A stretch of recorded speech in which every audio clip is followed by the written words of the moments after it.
de los últimos tiempos. Señales de los últimos tiempos.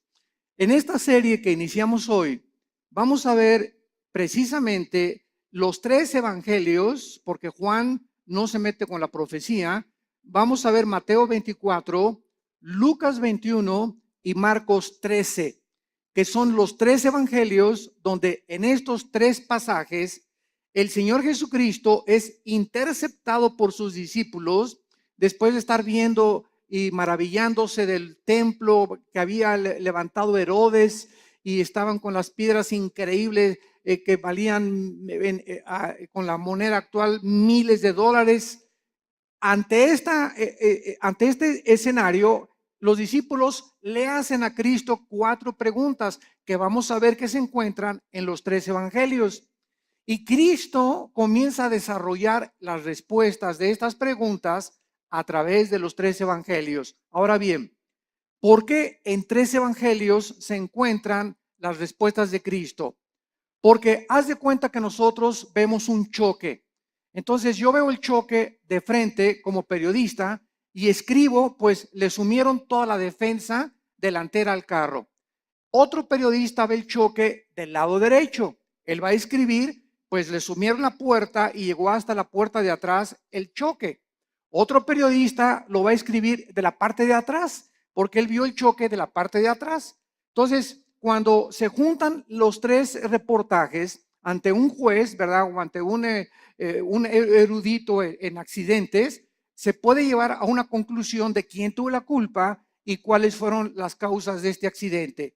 Entonces, de esta manera, los 4 evangelistas, que son Mateo, Marcos, Lucas y el apóstol Juan, tienen los relatos de la Biblia de diferentes formas. ¿Por qué? Porque no vemos todos con la misma perspectiva, ni oímos igual cuando nosotros escuchamos algún mensaje. Por ejemplo, cuando algún predicador predica, tú le dices, ¿de qué habla el predicador? Y le preguntas a Juan, pues habló de esto y esto, él encontró una cosa. Y le preguntas a otra persona y te dice otro panorama del mensaje. ¿Por qué? Porque todos oímos de diferente forma, aunque es lo mismo, pero de perspectivas diferentes. Entonces, para que podamos entender por qué en 3 evangelios podemos nosotros poner realmente el contexto del mensaje de Cristo de los últimos tiempos. Vamos a ver ahorita, vamos a leer 2 pasajes, Mateo 24, del 1 al 3, y Lucas 21, del 5 al 7, para comenzar y tener el inicio de esta serie de conferencias que se los garantizo va a estar preciosa. He tratado de, así con lupa, con microscopio, examinar los versículos, profundizar lo más que pueda. Hemos dado muchos mensajes del Apocalipsis, de los últimos tiempos, de Daniel.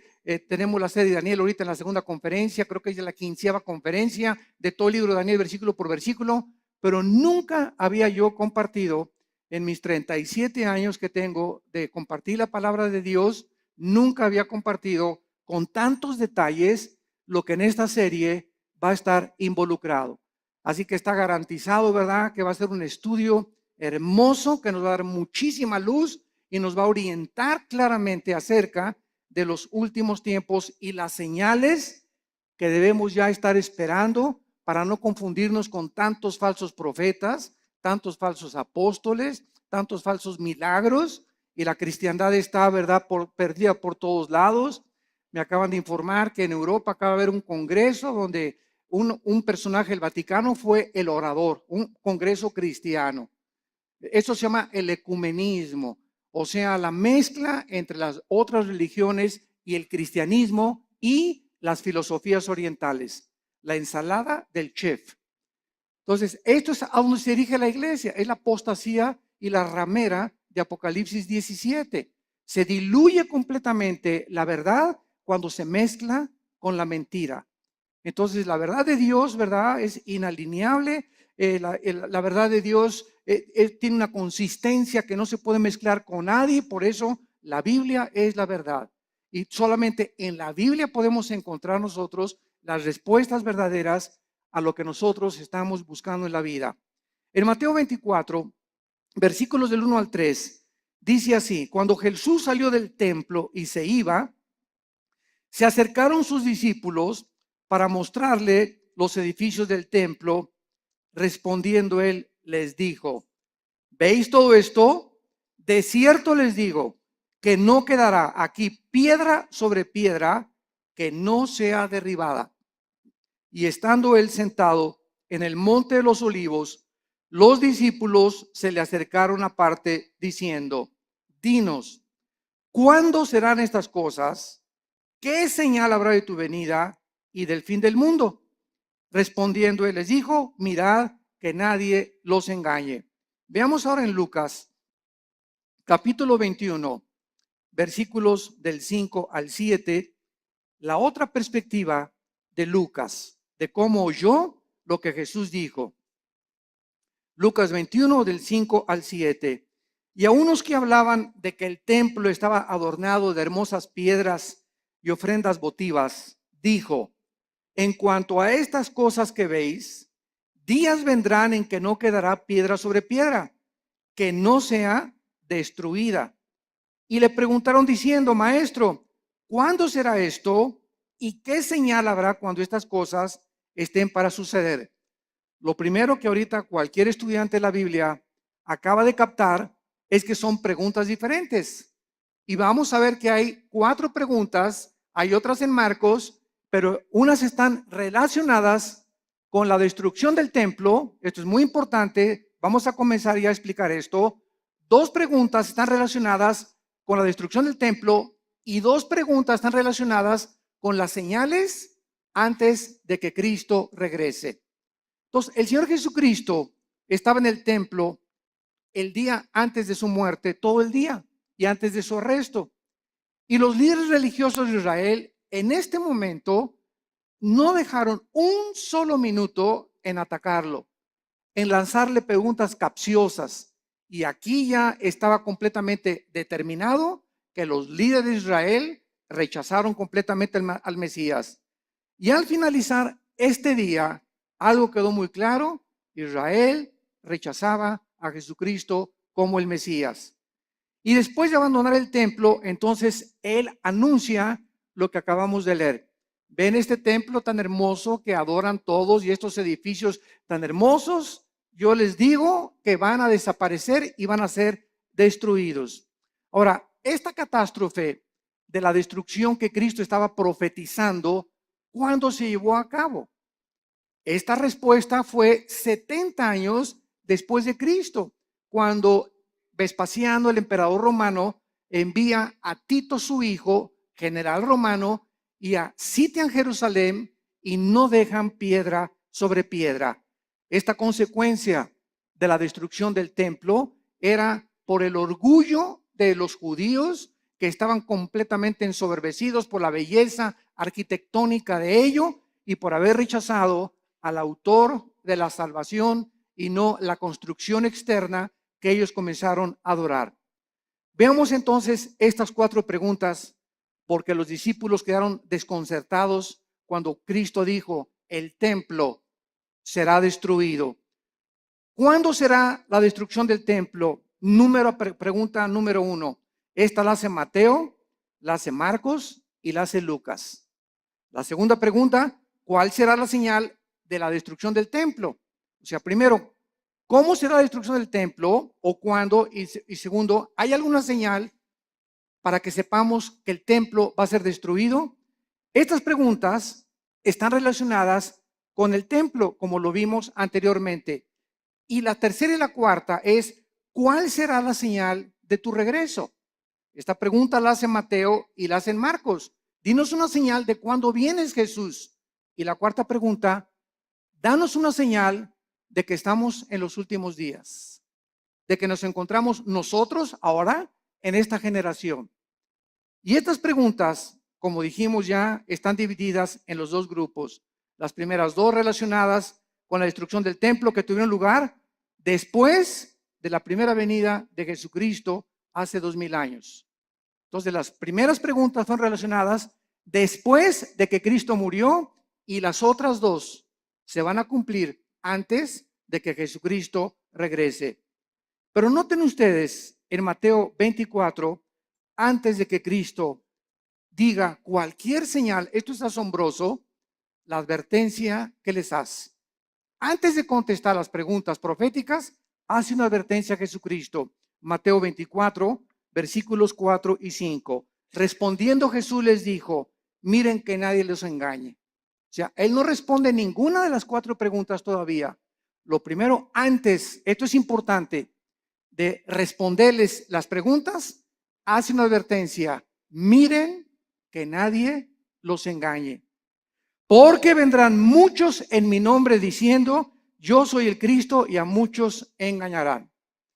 Damas y caballeros, santos de Dios, muchos hemos relacionado esta respuesta de Cristo pues con los falsos profetas que han surgido, ¿verdad? Como Jim Jones y David Koresh y el Dalai Lama y el Maharashi, que fueron falsos profetas. Sin embargo, nos hemos equivocado en ubicar solamente a los falsos mesías y a los falsos cristos dentro del ámbito religioso.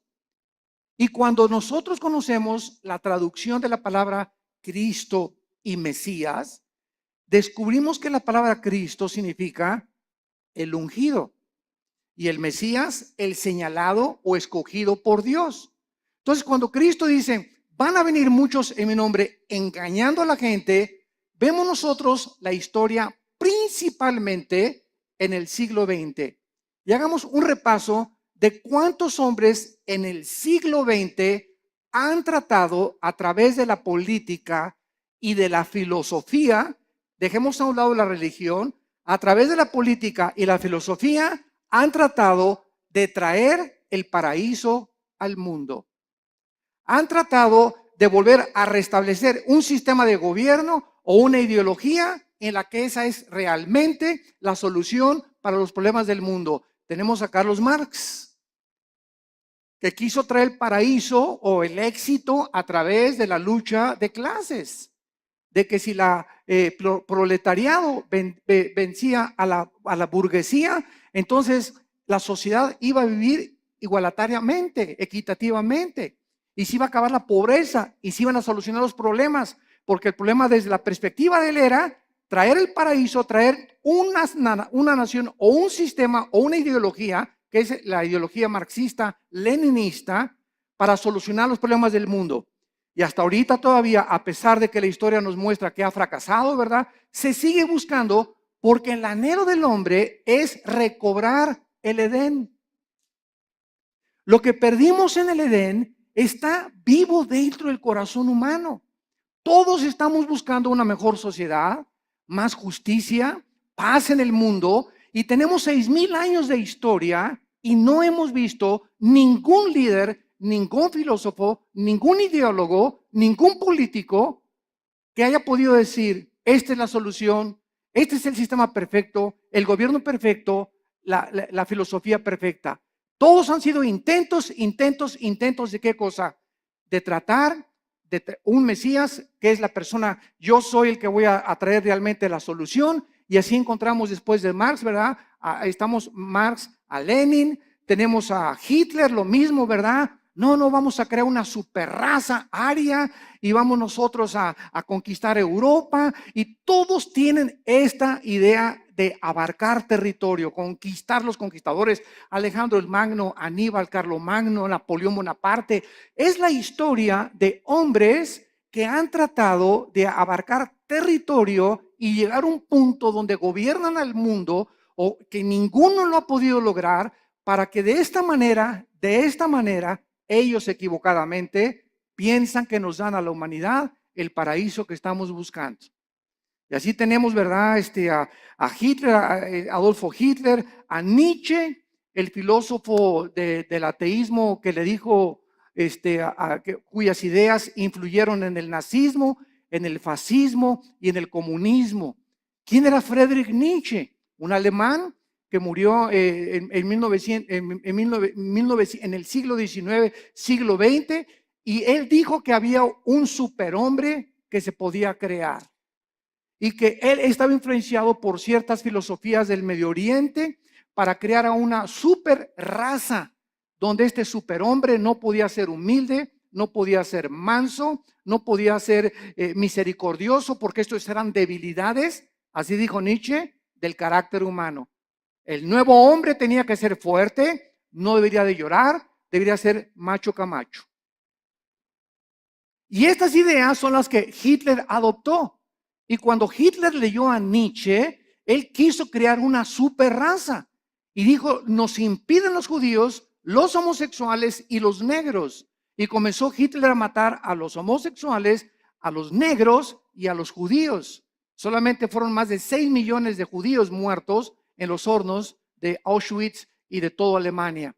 ¿Por qué? Porque quería Hitler traer, ¿qué cosa? El paraíso. Quería traer el Partido Nacional Socialista o el nazismo como respuesta a poder el mundo ser mejor. Y así tenemos también a Muammar Gaddafi, el ex líder y dictador de Libia, que derribó un avión con 250 pasajeros saliendo de Inglaterra y que tenía un ejército de 20 o 25 guardaespaldas mujeres. Y cuando estaba solo con ellas, las golpeaba, las violaba, las drogaba a todas. Gaddafi se cambiaba 3 veces de ropa al día. En la mañana se vestía de capitán de barco, al mediodía se vestía de árabe y en la noche se vestía de africano. Era un hombre con múltiples personalidades. Era un hombre, ¿verdad? Cruel, sanguinario. Mató a su pueblo, persiguió a su pueblo y murió igual que Hussein, ¿verdad? Como un animal metido en un tubo, lo sacaron y lo violaron. Cuando lo sacaron del tubo y en la ambulancia le dieron un balazo en la cabeza. ¿Qué quería Gaddafi? Convertir a Libia. Ya no sabía él si era árabe o era africano. Y cuando los árabes lo dejaron por lo loco que estaba, dijo que me voy a hacer africano. Y después quería ser occidental. Y así vemos todos estos dictadores. José Stalin, el dictador de Rusia durante la Segunda Guerra Mundial. Después de la Segunda Guerra Mundial manda a matar a más de 15 millones de personas, incluyendo a su familia, a sus hermanas, a sus papás, a sus primos, porque tenía tal paranoia José Stalin que no podía confiar ni de su mamá. Entonces vemos todos estos hombres en su perfil psicológico trayendo el paraíso al mundo, colocándose como Mesías y síganme a mí y yo soy el papucho de los papuchos. Y así tenemos, ¿verdad? Al Maharishi, también los filósofos orientales, el Maharishi que cuando los Beatles, el famoso grupo inglés, en los 60, a principios de los 70, viajaron a la India. John Lennon viajó a la India y allá conocieron al Maharishi, las filosofías orientales. Y cuando John Lennon regresó de la India, trajo la marihuana a Inglaterra. Y entonces comenzó a publicar así como si fuera un chiste. Fumamos marihuana. Y en la época de los 60 y los 70, no, el 80% se calcula de los jóvenes en el mundo, en Europa y en América, le entraron a la Verde y a la Golden de Acapulco, a la marihuana. Era un mundo, ¿verdad?, donde la marihuana era lo más normal en esa época de los 60 o de los 70. Entonces, ¿por qué? Porque el Maharishi dijo, al llegar a Los Ángeles, Dios está llegando a Los Ángeles. Y él fue el que le dijo a John Lennon, porque John Lennon, una semana antes de que lo asesinaran en su edificio en Nueva York, John Lennon dijo a los periodistas, una semana antes, yo soy más famoso y más grande Mesías que Jesucristo. Y a la semana lo asesina un loco, ¿verdad?, que venía de Hawái, que dijo que oyó unas voces que no entendía por qué. Él nunca había matado a nadie, que le decían las voces, mata a John Lennon. Y fue y lo mató. Vemos nosotros la obra de Satanás, ¿verdad? Y cómo Dios se hizo un lado ante un hombre que lo estaba retando y estaba diciendo que era mayor que su hijo Jesucristo. Y así tenemos a Jim Jones, que se llevó a 900 personas a la Guyana, 1978, junto a Venezuela en la Guyana. 995 personas les da a beber veneno con Kool-Aid, porque les decía que iba a venir la Tercera Guerra Mundial y que era mucho mejor morirse que poder que seguir viviendo, y todos se bebieron el veneno. Llegaron y encontraron a todos boca abajo, ¿verdad? 995 personas que este hombre las engañó y les dijo que él era Dios, que él era un Mesías. Cuando llegaron a la Guyana les dijo a los esposos, sus esposas son mías. ¿Quién, te preguntas, en sus 5 sentidos puede entregarle su esposa a un loco? o para que se le entregues tienes que estar igual de loco o más loco que la persona que te la pide. Entonces, vemos que esto es posible en la naturaleza humana, que se llega a un grado donde se pierde completamente la coherencia, la racionalidad, la inteligencia, la lógica, y así encontramos cantidad de líderes que tienen un harén de 4 o 5 muchachas, y las muchachas están convencidas que él es el Mesías, como Charles Manson, el que mató a Sharon Tate, la esposa de Roman Polanski, en Los Ángeles, California, que comenzó Charles Manson a tener un ejército de muchachitas, se dormía con todas, y un día se levantó y dijo, tenemos que matar a una persona. Fueron a la casa de esta famosísima artista de cine, Sharon Tate, la acuchillaron, estaba ya embarazada, y pusieron puercos con sangre en las paredes. Claro que está ahorita en la cárcel, ¿verdad? Se tatuó aquí la suástica de Hitler, la tiene tatuada Charles Manson, y ¿verdad? Pues está completamente loco. Lo mismo él quería establecer el paraíso con ese grupo de personas. Jim Jones quería establecer el paraíso allá en la Guyana, y todos estos hombres han tratado de decir, nosotros tenemos la solución, y solo hay un hombre que dijo, yo soy el camino, la verdad y la vida. Un solo hombre ha atrevido a decirse, yo soy el camino, y lo ha demostrado con su vida, con su muerte y con su resurrección. Miren que nadie los engañe, porque vendrán cantidad de personajes políticos en el ambiente artístico, en el ambiente filosófico, en el ambiente religioso, ideológico, que van a traer disque soluciones y nuevas ideas para convencerlos que debemos de seguirlos a ellos. Y a muchos engañarán. Y así podemos seguir con esta lista interminable de personas que Cristo, antes de contestar, nos advierte: cuidado cuando alguien diga, yo traigo la solución al mundo, o este sistema de gobierno es el adecuado, o esta forma es la adecuada, o el Maharashi, o el Dalai Lama, o el Jim Jones, o el Nietzsche, o filósofos, o Platón, o Sócrates. Cuidado con filosofías, dice Colosenses 2:8, que tienen su origen en los seres humanos. Todos nosotros somos seres humanos nacidos de papá y de mamá, y todos nosotros no venimos del cielo como vino Jesucristo. Él es el único que el Padre envió al mundo. Él venía del Padre, regresó al Padre, y el Padre lo envió para mostrarnos que Él era el camino, la verdad y la vida. Y dichosos aquellos que han podido venir a la cruz y encontrar en el Hijo de Dios la respuesta a su problema, no solamente existencial, sino a su problema también de pecado y de la vida eterna. Yo recuerdo que todos estos personajes que les acabo de mencionar, los estudié antes de ser cristiano. Yo era un apasionado de la lectura. Me acuerdo de los 10, 11 años de edad. Dios lo pone en uno, ¿verdad? No me jacto de esto, pero siempre me gustó muchísimo leer desde la primaria.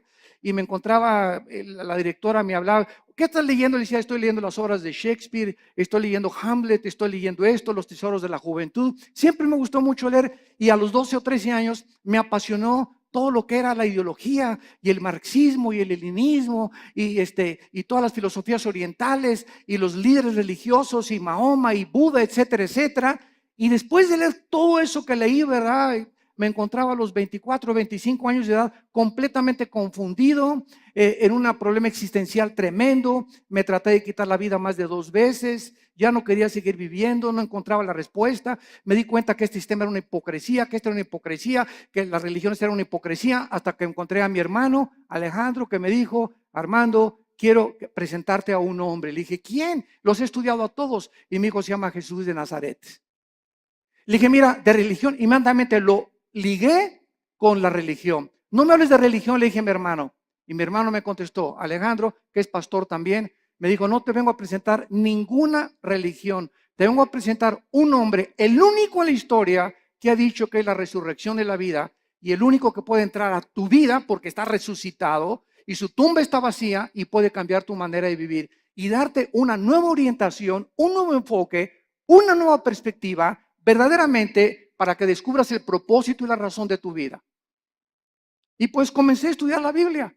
Y me acuerdo un día, ¿verdad? En 1974, caí de rodillas a las 5:30 de la mañana y le hablé a mi hermano Alejandro, y ven por mí, llévame con ese misionero que te habló de Cristo.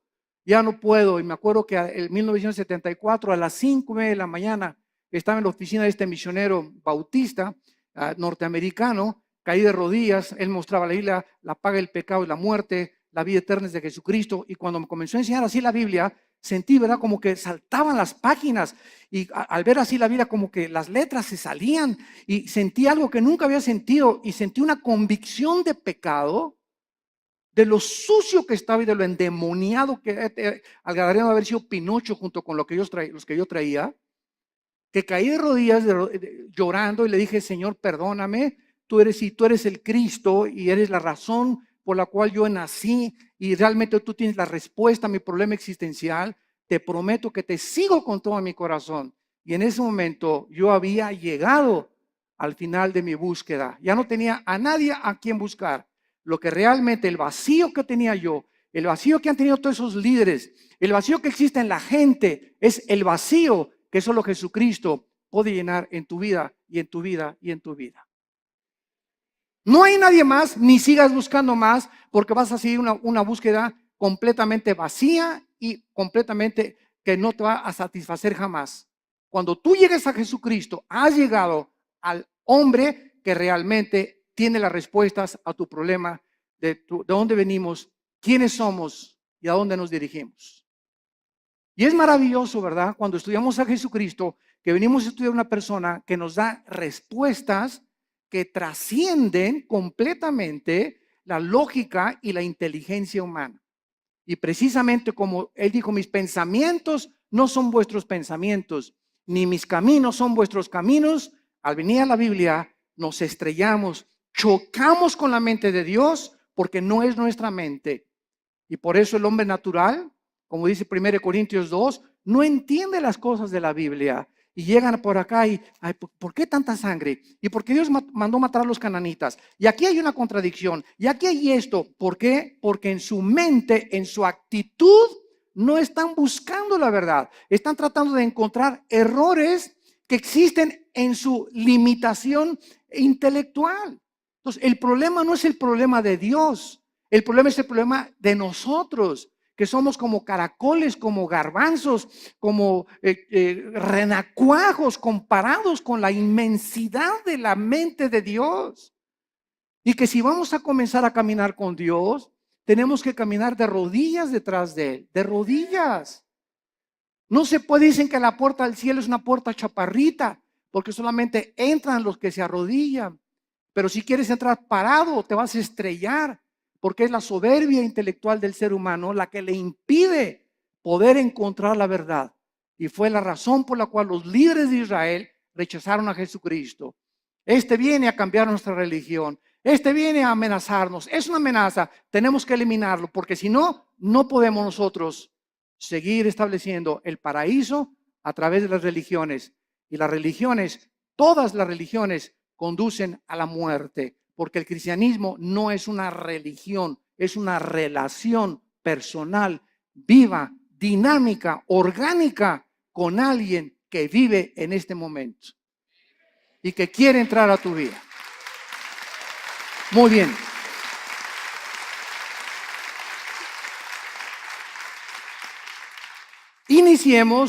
Iniciemos ahora las respuestas a las preguntas 1 y 2, que recordamos están relacionadas con la destrucción del templo.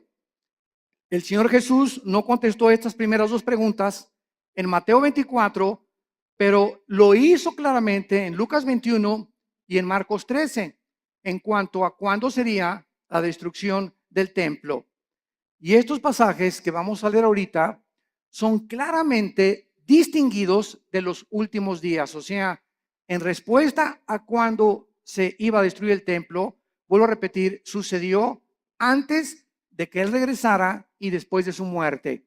Las otras dos preguntas tienen su respuesta hasta antes de que Él venga en su segunda venida. Las señales del fin del siglo y las señales del regreso del Hijo de Dios. Vamos a Lucas 21 y veamos otra vez la pregunta de los discípulos. Versículo del 12 al 19. Y vean ustedes la respuesta que da Jesús en Lucas. No la dio en Mateo, la dio en Lucas esta pregunta. esta respuesta a esta pregunta. Lucas 21, del 12 al 19. Pero antes de todas estas cosas, os echarán mano y os perseguirán y os entregarán a las sinagogas y a las cárceles, y seréis llevados ante reyes y ante gobernadores por causa de mi nombre. Y esto será ocasión para dar testimonio. Proponer en vuestros corazones no pensar antes cómo habéis de responder en vuestra defensa, porque yo os daré palabra y sabiduría, la cual no podrán resistir ni contradecir todos los que se opongan.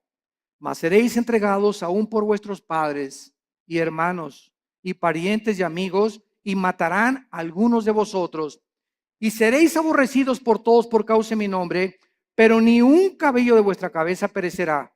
Con vuestra paciencia ganaréis vuestras almas. Muy bien, vemos nosotros que cuando no entendemos qué respuesta está dando Jesucristo, creemos que esto se aplica para nuestra época.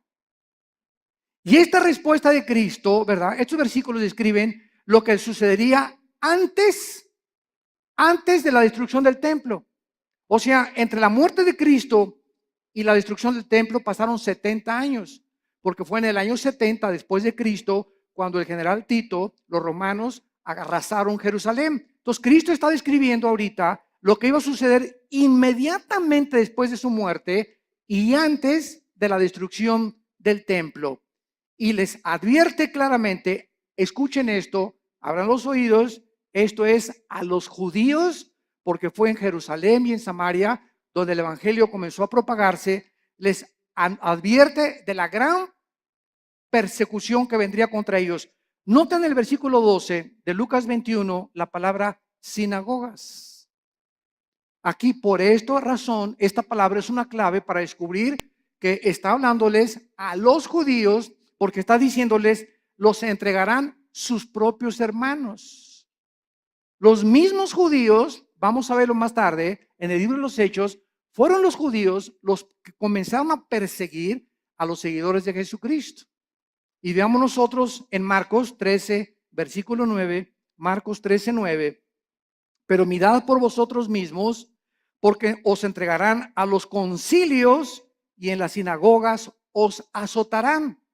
Marcos también responde y les dice a los judíos, usando la palabra concilios, que era un concilio, las cortes de los judíos, los lugares donde los judíos juzgaban a los judíos. Entonces, tanto Marcos como Lucas está diciéndonos, ¿verdad?, que antes de la destrucción del templo, ellos iban a ser perseguidos. Veamos rápidamente esto en el libro de los Hechos. El apóstol Pablo fue llevado ante Félix, el gobernador romano, para ser interrogado. Hechos 23 y Hechos 24. Y después Pablo apeló para ir al César. Hechos 25. Después de la destrucción del templo, los judíos continuaron siendo perseguidos, los judíos, por muchos siglos. Pero miles de judíos se convirtieron a Cristo durante los primeros siglos. Veamos rápidamente algunos ejemplos. Hechos 2:41. Así que los que recibieron su palabra, está hablando de los judíos, fueron bautizados y se añadieron aquel día como 3,000 judíos convertidos inmediatamente después de la resurrección. Capítulo 4, versículo 4 del libro de los Hechos.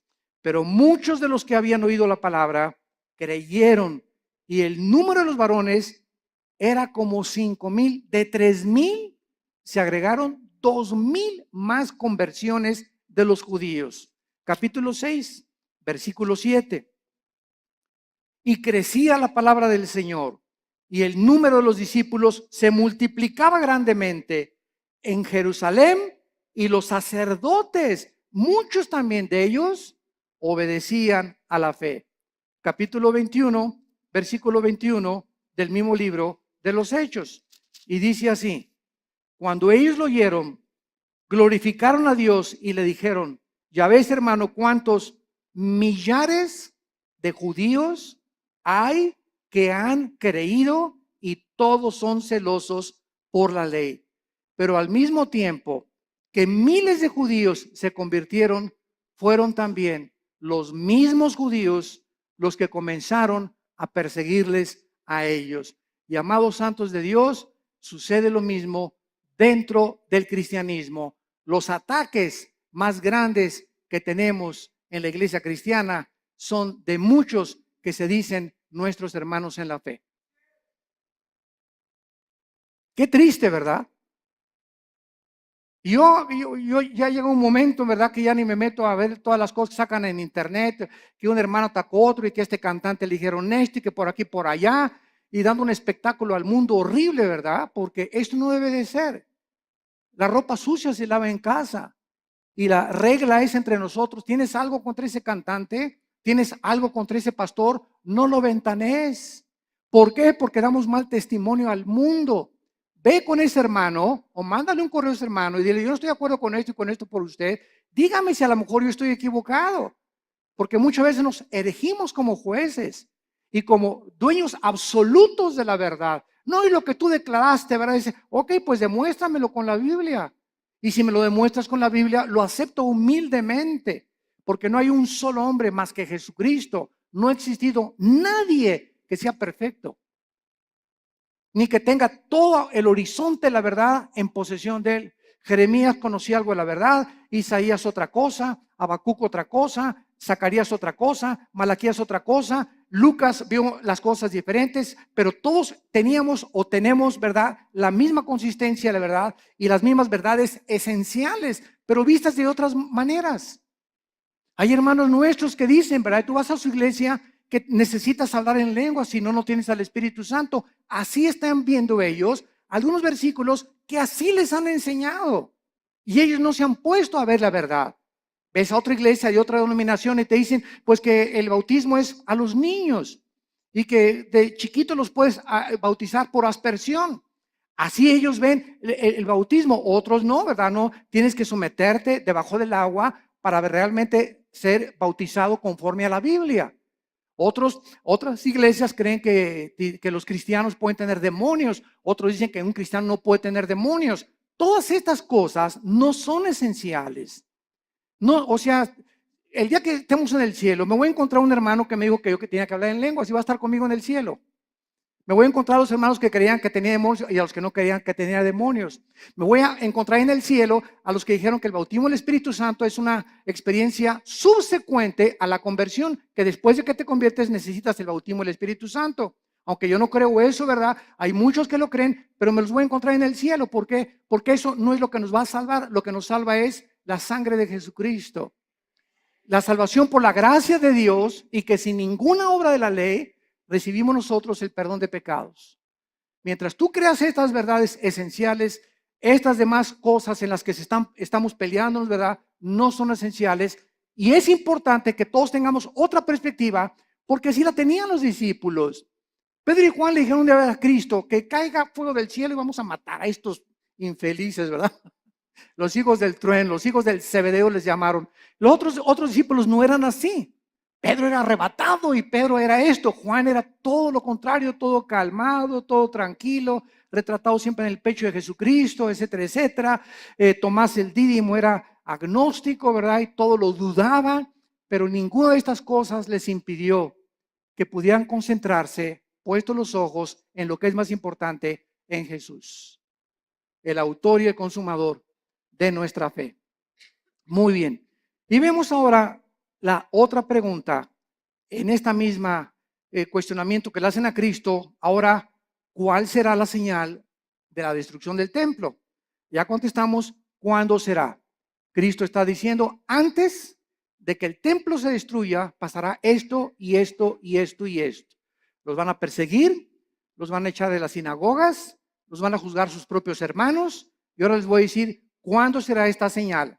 La historia nos confirma, esto es asombroso. La historia nos confirma que la Biblia es la palabra inspirada por Dios.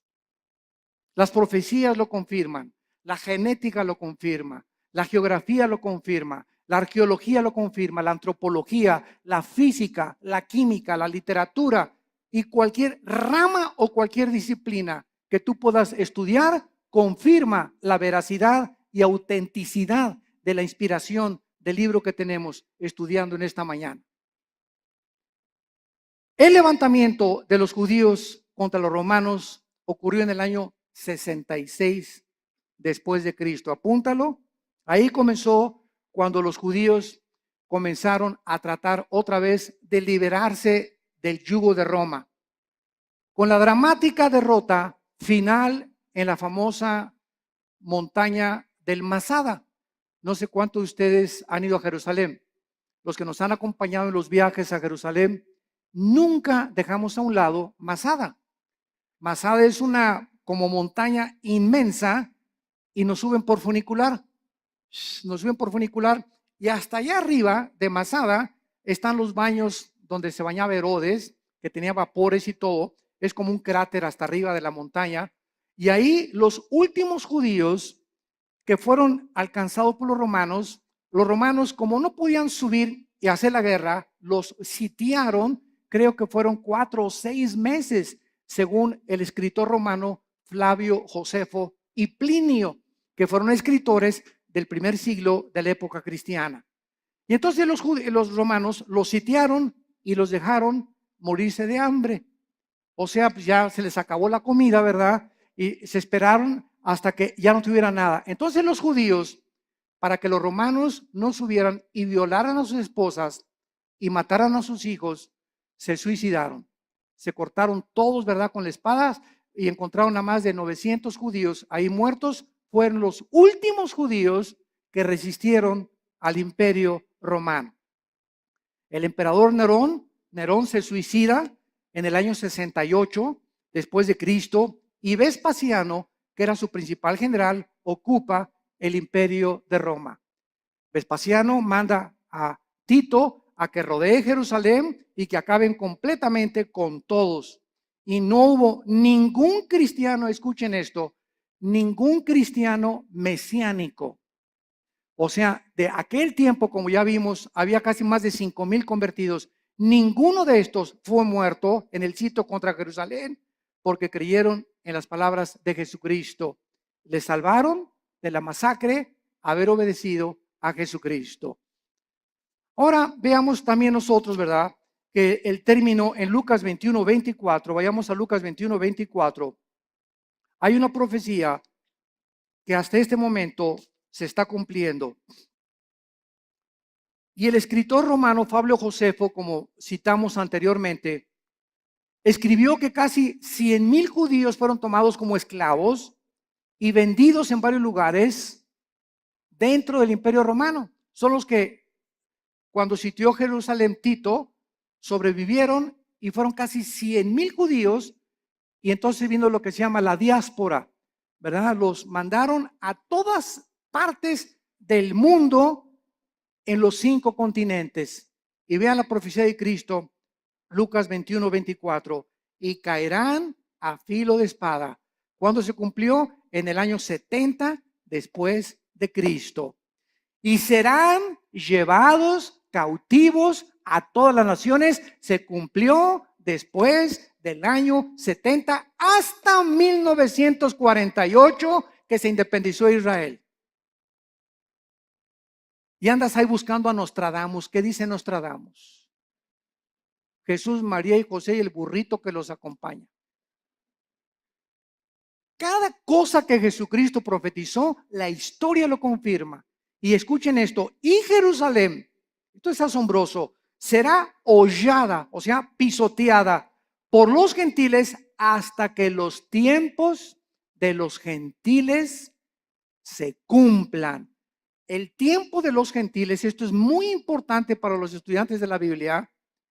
El tiempo de los gentiles designa un periodo en el cual los imperios no judíos, los imperios mundiales, tendrían el poder o el control de la nación de Israel, y comenzó el tiempo de los gentiles en el año 586 antes de Cristo, cuando el rey Nabucodonosor invade Jerusalén y se lleva al exilio a miles de judíos.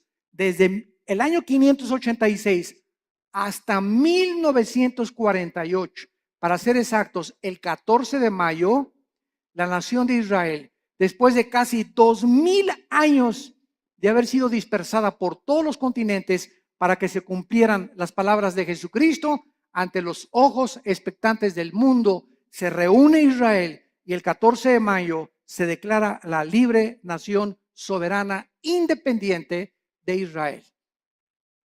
Ninguna otra nación en el estudio de la sociología, en el estudio de la historia, en el estudio de la antropología del ser humano, en ninguna otra nación, ni tribu, ni lengua en la historia del mundo sucedió lo que sucedió con la nación de Israel. Ahora entendemos nosotros los estudiantes de la Biblia cuando nos preguntan, ¿y por qué Israel? Y ahí viene la envidia. ¿Y por qué este trae este carro? ¿Y por qué este trae esta casa? ¿Y por qué? Y la envidia nos corroe y la envidia siempre está, ¿por qué no tengo yo lo que esa persona tiene? Y sabemos la respuesta, simplemente porque Dios escogió a Israel para que los ojos del mundo se concentraran en esta nación y pudiéramos ver nosotros, esta generación que ahorita está escuchando estas palabras, que somos la generación le llaman en inglés los baby boomers, los que nacieron del 45 más o menos a nuestros años, o los del 70 o 70, 80, o naciste en los 90, etcétera. Pero tú eres testigo de que en el 48 Israel regresó conforme a profecías de hace 2500 años y las palabras de Cristo hace 2000 años. Entonces, esta es la razón por la cual Dios escogió a Israel, no porque sean más inteligentes, ni simplemente para que se concentraran las profecías de los últimos tiempos y nosotros, los estudiantes de la Biblia, los que estamos buscando qué tiempo estamos viviendo y en qué generación nos encontramos y cómo debemos de vivir en estos tiempos, ver que Israel es el termómetro de Dios. Israel es el termómetro de Dios.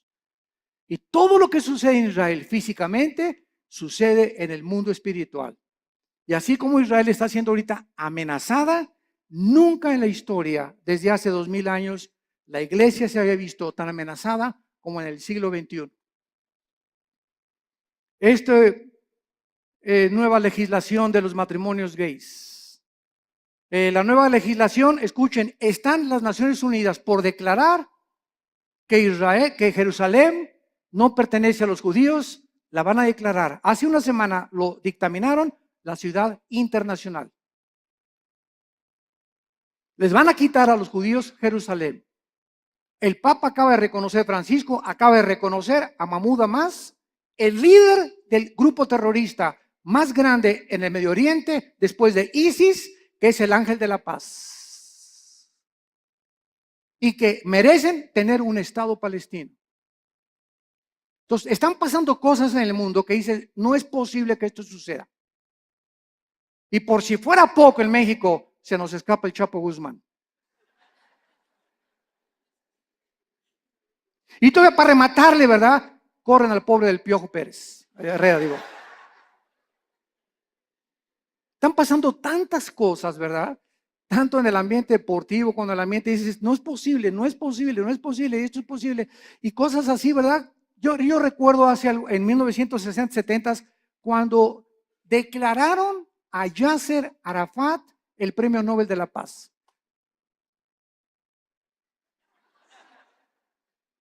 ¿Cómo es posible que al más grande líder terrorista, que en 1972 mató a más de 15 atletas judíos en Berlín, en las Olimpiadas en Múnich, en Berlín, en Alemania, ¿cómo es posible que lo hayan declarado el Premio Nobel de la Paz? ¿Cómo es posible que ayer perdió el América? Es otra cosa, ¿verdad? Después nos peleamos por eso. Bueno, vemos entonces claramente que Jesucristo está hablando claramente y ahora va a contestar las preguntas 3 y 4. Vamos a Mateo otra vez y vemos nosotros en Mateo que en respuesta a estas preguntas, Cristo comienza a describir varias señales que aparecerán antes de que Él regrese. Como guerras a gran escala, pestes, hambres, terremotos, martirio de creyentes, falsos profetas, odio y poco amor entre los cristianos.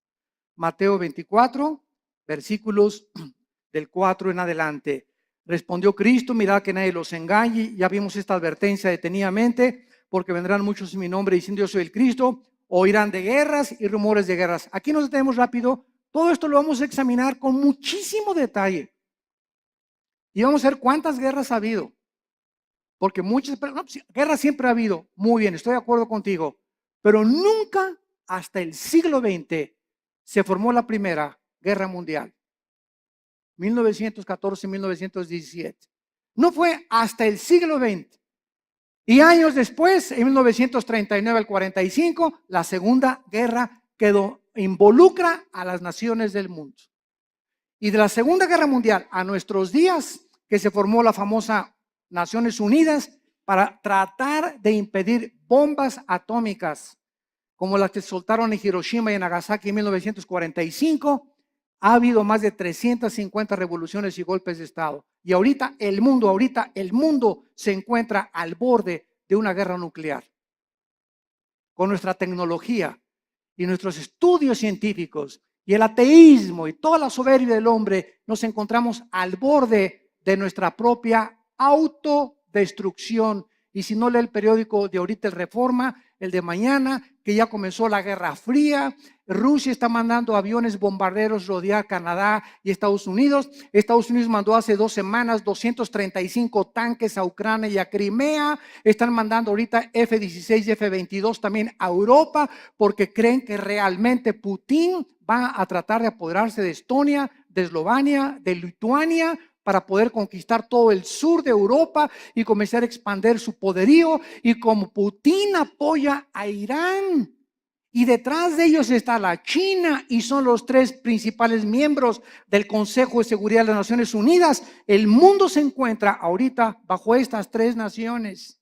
Estados Unidos es un cero a la izquierda ya completamente. Europa no puede intervenir porque el gas de Rusia, que provee el 65% a Europa, dependen del gas, dependen del petróleo del Medio Oriente. Y en el Medio Oriente, Irán, Rusia y China se encuentra ahorita la amenaza contra el mundo occidental, Europa y las Américas. Hay un vacío de liderazgo en el mundo. Una vez que Estados Unidos ha caído, ya no va a haber ninguna nación que defienda a otra. Queda la OTAN, la Organización de Países del Atlántico del Norte, para defender a algunas naciones. Las que no están en la OTAN no tienen con qué defenderse. Y está el mundo ahorita hirviendo ante la naturaleza humana, contestando la pregunta en Santiago 4, 1 y 2. ¿De dónde vienen las guerras? Dice Santiago 4, versículo 1 y 2, de las pasiones dentro de nosotros que combaten. ¿De dónde viene tu envidia por tu vecino? ¿De dónde viene tu envidia por los ricos? ¿De dónde viene la envidia o el desprecio de los ricos hacia los pobres? ¿De dónde viene el racismo? ¿De dónde vienen todas esas pasiones dentro de nosotros que son la soberbia, la ambición? Todas esas cosas que son negativas al alma y que te enferman en la mente porque estás viendo distorsionadamente la perspectiva humana. ¿De dónde viene? La Biblia nos da la respuesta: del pecado. De esa fuerza maléfica que está dentro de nosotros y que tiene que ser dominada únicamente por el Espíritu Santo. Y mientras tanto puedes ir a Alcohólicos Anónimos, Neuróticos Anónimos, Marihuanos Anónimos, al psicólogo, al psiquiatra. Puedes hacer todas las panaceas que estés buscando para poder encontrar que le quiten la locura a mi hijo, que cambie la marihuana a mi hija, que mi hija no sea prostituta. Podemos ir buscar miles de cosas. No hay nada en el mundo más que la sangre de Cristo que cambie el corazón humano. Todo lo demás son panaceas y esfuerzos inútiles de poder transformar al ser humano en un ser altruista, amable, considerado, perdonador, sin envidia, sin ambiciones, sin avaricia. Solo Cristo puede hacer este milagro en el corazón de los seres humanos. Dejamos hasta acá nuestro estudio y te damos las gracias, Señor, por tu palabra. Te damos las gracias, Señor, por haber delineado con siglos de anticipación el panorama profético internacional delante de nuestros ojos, para que hagamos y pongamos atención a la palabra profética más segura, a la cual haríamos bien en estar atentos, como a una antorcha que alumbra en lugar oscuro, hasta que el lucero de la mañana salga de nuestros corazones. Gracias, Padre, porque eres bueno con nosotros, porque nos has prometido librarnos de las catástrofes, las hecatombes, los tsunamis, los terremotos que vienen contra el mundo de manera vertiginosa y con una prontitud que no nos imaginamos, porque todo sucederá cuando digan paz y seguridad. Cuando el mundo crea que el mundo ha solucionado sus problemas, vendrá destrucción repentina por la soberbia humana de creer que podemos vivir separados de tu Hijo Jesucristo.